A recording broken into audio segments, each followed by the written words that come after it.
Good morning. It is the first Sunday of June, and we are actually back at our building.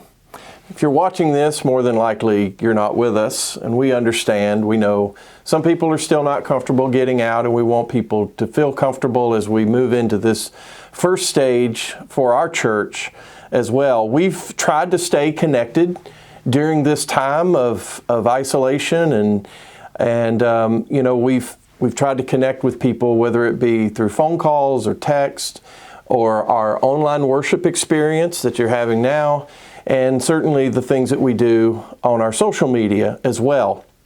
And one of the other things that we have done is we've had people around a table. As you see this morning, this is a little bit different. I'm all by myself. I'm lonely. But we wanted to continue to have people around the table while we were not able to meet together as a church, to give some familiar faces, to make it feel a little bit more like home. And, we've done some live broadcasts as well, and that's simply for you to be able to interject with us and have some interaction. And we really believe that God has blessed us during this time.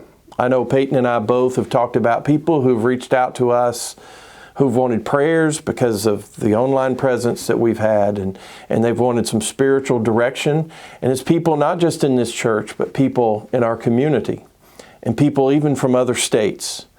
And we both give all that glory to God because we've been able to do some things we never even dreamed imaginable. So we have had this great success, and we're just thrilled. But at the same time, it wasn't the same as being together. And so even though we are social distancing at the church building this morning, and we are wearing our masks, we're back. And we are so thrilled to be back. And if you're still not feeling safe, we understand, and we want you to know that we're continuing to pray for you this morning in our worship, as we hope that as you're at home and you're still anticipating the time, that you celebrate with us as we finally have come together. And we long for the day when all of us will feel safe and it will all be able to be under one roof once again. I wish I could tell you that the world is a better place since the last time we met. But the fact of the matter is, it's chaos. COVID-19 is still running throughout our community, is still going throughout our state and our nation, and even throughout the world. There's the problem with unemployment. Some businesses have already closed permanently. We hear the rumors of possible a second outbreak of COVID that's going to be very bad, and we don't know what all those things will hold. But now we have a time of social unrest in our country over the last week or so, and people are grieving, and people are protesting, and there's a lot of things that have been happening. And so we look at this and we wonder, is our world ever going to get better? And we may even feel like we're drowning a little bit. It just seems like, the waters are rising up on us. And that's certainly the way the psalmist spoke about the chaos that happened in the world. In fact, in Psalm chapter 69, 1 through 3, he says, "Save me, O God, for the waters have come up to my neck. I sink in the deep mire where there is no foothold. I have come into the deep waters, and the flood sweeps over me. I am weary with my crying out. My throat is parched. My eyes grow dim with waiting for my God." Can you relate? Do you understand how that feels maybe right now in your life? And the only thing we can do, and we have this sense of crying out to God, and that's the way to call. Because the psalmist also said in Psalm 29, verse 3 and 10, "The voice of the Lord is over the waters. The God of glory thunders. The Lord over many waters. The Lord sits enthroned over the flood. The Lord sits enthroned as King forever." Our God is greater than the raging waters. And again, the psalmist will later write in Psalm 124, He says, if it had not been the Lord who was on our side, when people rose up against us, then the flood would have swept us away. The torrent would have gone over us. Then over us would have gone the raging waters. I love the Psalms. But the psalmists aren't the ones who came out with that idea and the metaphor of chaos and raging waters. It goes all the way back to the very first page of the Bible, which is more than a creation story. It is the foundation of all Scripture, and it answers the questions to chaos in our world. Payton and I are beginning a 10-week series on the book of Genesis. We want to explore the core messages that rise up from its pages. It's unfortunate many go to Genesis for things such as debates, to look up controversies and talk about those, and even to go to Genesis just to argue over insignificant things. For example, the age of the earth. There are those who believe that the earth was created in 6 literal 24-hour days. Then and that the earth is about 10,000 years old. And then you have those who believe in the gap theory, that there were millions of years between Genesis 1 and Genesis 2. And then you have the theistic evolutionists, and they say that God created the universe, but that God did it through an evolutionary process over millions of years. And I remember growing up and hearing these debates, and in fact, they would get quite heated. Some churches could even split over those things. People stopped talking to each other, breaking fellowship with one another, determining who is true and who is false in their beliefs, all over topics that had nothing to do with why the author wrote Genesis to begin with. We've used Genesis like a textbook at times. And it doesn't mean that we can't go in and debate certain things, and there's not going to be controversies, and we can't, just keep looking at these things. But sometimes we really miss the mark of what it's all about. I believe Tim Mackey gave one of the best illustrations I heard as to how we approach Genesis. And he compared it to a painting of the Mona Lisa. Imagine 2 men coming and staring at the Mona Lisa, and they start arguing over whether or not the painting was started in 1503 or 1506, which, by the way, is a real debate. Or if they started talking about what size brushes that Da Vinci used. Or maybe they argue over who is the woman in the picture. Some think it's Da Vinci's face he's painted into it. Others say it's Da Vinci's mother, and some say that it is a woman, and they even give this particular woman's name. But maybe they come to some understanding together as to what happened, or what these things are with the painting. But what is the one thing that they did not do? They did not stop and admire the painting and the genius of the artwork of Da Vinci. To see its contrast, to see its texture and its composition. Leonardo's brilliant work in shading gives her face this grand definition. We see the folds in her clothing, and which are complemented, and they're similar to the shades in the valley and the mountains that are behind her. There is an overall harmony in the picture, which is reflecting Da Vinci's idea of a cosmic link between humanity and nature. In other words, we see the vision of Da Vinci's world. And sometimes this is the way we treat Genesis. We come with arguments and we wonder, what about this particular thing or that particular thing? And yet sometimes we just don't sit still and admire the beauty and the artistry of the book of Genesis. We need to pause and listen to its composition to appreciate its message. It's important we put ourselves into the shoes of the ancients to try to understand what it is they're trying to say to us so that then we can place it into our world today. And just to give you an example of how easy it is for us to use our worldview in reading books of the Bible, and especially Genesis, we just simply look at the very first verse. What I'd like for you to do is just kind of close your eyes, if you will, and I'm going to quote this first verse of the Bible, and I want you to have an imagery in mind. Genesis 1:1, in the beginning, God created the heavens and the earth.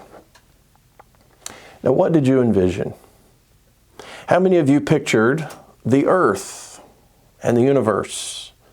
To see this particular picture that is up before you now of the earth and its circular nature. And why wouldn't we think in this way? Many of us have been very interested in the space launches, and we've been watching as the rockets have taken off, and we see the camera that looks behind as the earth is moving further and further away. But that was not the vision of an 8th century BC writer, as well as most as we went through the centuries. In fact, many people forget that the very first picture, televised picture of the earth, came in 1960. So our worldview of when we hear the word earth would have been very different to the writer. And part of the reason is the translation of the heavens and the earth. Earth is actually the translation for land. So to us, earth means planet, but to them, who's speaking of land. And my point is that the reader is supposed to have a completely different image. When it says the heavens and the earth, what he means is the sky and the land. And as you see this picture that is up before you now, you see a very different view than you would of space. And you may be thinking, well, then so what? Does that change anything? Well, those are the kind of things we're going to talk about in this series. And if it does, what is the divine purpose of the narrative? Now, before you freak out, this is not going to be a series where I preach every week and it's all about word definitions and sentence structures and things of that sort. It's much more than that. In fact, it's something that comes with a bonus. At this time, I'm going to have Payton Minzenmayer. He and I are working together in this series, and he's going to tell you a little bit more about what it is that we're going to be doing. Yeah, thanks for having me. I'm excited for this Genesis series. I hope you're excited too. Like, the whole purpose of this series, this Genesis series, is to connect this very ancient book with normal people like you.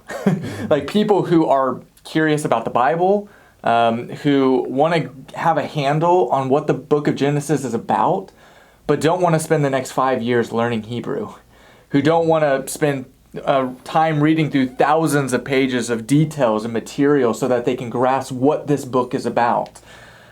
Because the reality is that most of us, those who've been raised in the church, we have grown up hearing these stories throughout Genesis, hearing these stories that we loved as kids, that excited us as kids, but then as adults left us scratching our head. Like, did God really create the world in 7 days? Why didn't God accept Cain's sacrifice over Abel's? Did God really, was there a time when all of humanity was wiped out with the flood? And so whether or not these controversies, if they excite you, if they scare you, if you don't even want to get started with them, if you've never even thought about them, Tracy and I, we've developed this series to help you see Genesis as a whole story, as a story that works together, as a story that's not made up of a book, that's not made up of a bunch of small weird stories that, are just scattered throughout, and, we pick them up in our Bible studies and our Sunday morning lessons. but stories that are connected, that work together towards a greater whole, that have a lot to say for our life, that are still significant today. And we believe that's what Genesis is about. And that's what the best stories do. Like the best stories, they shape our lives because precisely as we read them, they present us with both reality and possibility. Like they serve as like a mirror where we can read into these stories and we can resonate with them. And we recognize that we are not alone in our experiences. Like the problems that we are facing today, even today, are not 21st century problems. They're human problems. They're problems that we have been dealing with since humanity has been a thing. So we read into a mirror our own experiences, but at the same time, a good story pulls us into a new world, a whole new reality, a reality of different possibilities, a reality that might be dangerous at times, but it not only reveals to us what is. In fact, most good stories don't reveal to us what is, but what is possible. And that's what we believe Genesis is. It's a story that it's pulling us into not only the reality of what is, but what is possible. And so that's the journey we're going to be entering into over the next 10 weeks in Genesis. Tracy and I, we're going to be working pretty close in this series. Yeah. And many of our lives right now, they're hitting a reset button. Like we are beginning again. We are coming out of this virus. We're reshaping our priorities and our perception of the world. And so we thought, what better place to go than the beginning? To reestablish our foundation as believers in God. And so here's what the next 10 weeks are going to look like more practically for you. Genesis is a rich book. It is a rich book. It's like a tapestry with thousands of colorful threads that make up the bigger picture. And so what Genesis is, it's wisdom literature. And what wisdom literature is meant to do, it's meant to be read over and over and over again, back to back for a lifetime. And every time that you take a pass through it, a new insight is revealed to you. I mean, that's what wisdom literature is designed to be. And so taking one passing at Genesis is designed to keep things hidden from you, to explore it with new angles. So with that in mind, Sunday morning is not going to be a place where Tracy and I trudge through the muck, so to say. Sunday morning, the design that we're going to have is to take Genesis, take these stories, and to apply them and clarify for them. Clarify them to you, to apply to your life. Like, why does this story matter to me? However, there is another format that we are going to open up for everybody. Because there's a lot that gets said on Sunday. We say a lot on Sunday. But there is so much more that's left unsaid. There's so much more that we wish we could say that goes behind the scenes as we form these lessons, as we work through these thoughts, as we work through wisdom literature and rich tapestry like Genesis. And so while we say a lot up here, we want to expose the things that are left unsaid on Sunday.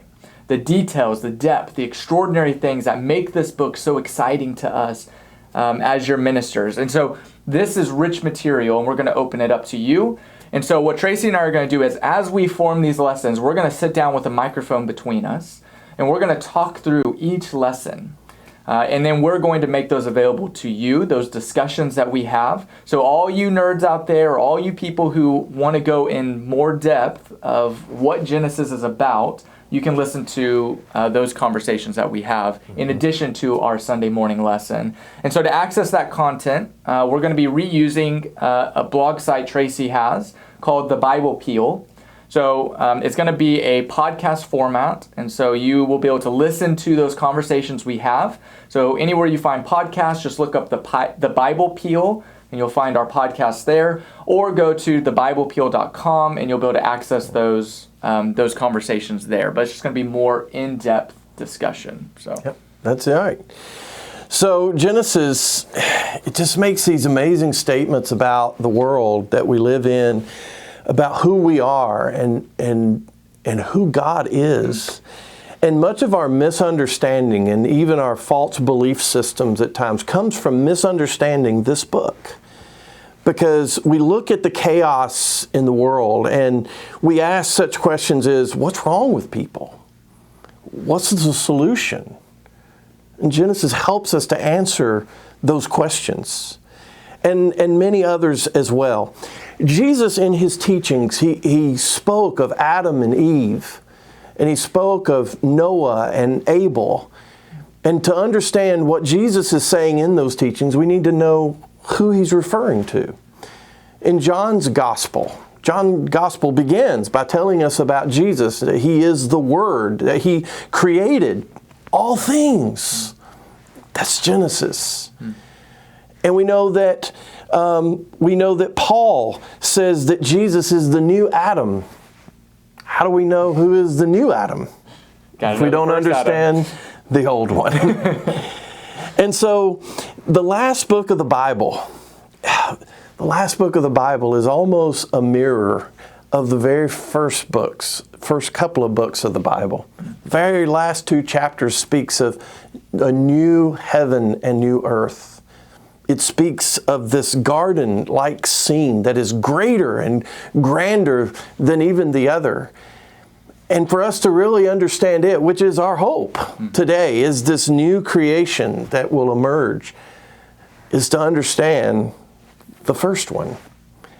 And so these are just many that we're going to look at. It's amazing to me, and I know Payton feels the same way, how many times you just go through books of the Bible, the Old Testament, the New Testament, and it just keeps pushing us back to those first few chapters. So here's what we're asking you to do during this series. We would like for you to pray for us, because we're going to need it. There's a lot of material. There's a lot of things that we're trying to push through. And also, we want to be able to fill you with these things. And the other thing I would like to ask you to do is read Genesis 1 through 11 as many times as you can through this series. It's not about speed. It's not about who reads it the most. It's just about familiarizing yourself with the story and the details. It's about catching certain phrases and words that have meaning and stopping and just meditating on those things, because it will mean much more to you later on down the line, I believe. So that's all we're asking you to do, as we try to join in this Genesis study, this Genesis series, which absolutely an ancient story that has a meaning for our lives today and beyond. We want to thank you for joining us this morning. Payton, thank you for joining me. Absolutely. And we cannot wait till next week. We'll talk to you later.